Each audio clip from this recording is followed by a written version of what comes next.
మాట్లాడతాను సార్ ఇప్పుడే.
అందరికీ నమస్కారం అండి. ముఖ్యంగా శ్రీ వెంకటేశ్వర స్వామి గారికి పాదాభివందనాలు.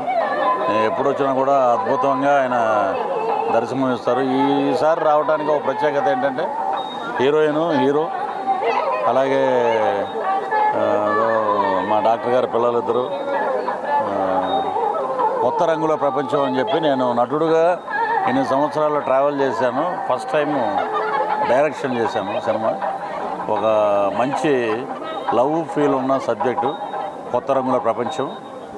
దీంట్లో హీరోగా క్రాంతిరెడ్డి, హీరోయిన్గా శ్రీలు ఇద్దరు యాక్ట్ చేశారు. స్వామి యొక్క ఆశీస్సుల కోసం మేము రావడం జరిగింది. కాలినడకని నిన్న మేము తిరుమలకి ఎక్కాము. నిన్న చాలా ఆనందంగా ఉంది, మాటల్లో చెప్పలేని అనుభూతి. సో మా సినిమా వచ్చే నెల రిలీజ్ మార్చిలో. సో ఆ స్వామి యొక్క ఆశీస్సులు ఉండాలని చెప్పి మనస్ఫూర్తిగా కోరుకుంటూ, అలాగే ప్రేక్షకులందరూ మమ్మల్ని ఆశీర్వదించాలని మనస్ఫూర్తిగా కోరుకుంటున్నాం. కొంతమంది అంటున్నారు జనసేనలకి ఎప్పుడు చేరబోతున్నారు, అది త్వరలోనే. ఇప్పుడు భోజనం చేస్తూ ఇస్త్రాక్ వేయలేదు అన్నట్టు ఉంది. అంటే 2020లోనే బయటకు వచ్చి జనసేనలో ఉగాదిని జాయిన్ అవుతాం, కొత్త సంవత్సరం. ఏమైనా పోటీ చేయబోతున్నారని అడుగుతున్నారు. ఏమి ఇక ఆయన నిర్ణయించాలి. పోటీ అనేది భగవంతుడి చేతిలో ఉంది. ఏదైనా సరే ఒక కార్యకర్తగా శ్రమిస్తాం, గట్టిగా కృషి చేస్తాం, పోరాడతాం, ఆయన నిలబెడతాం.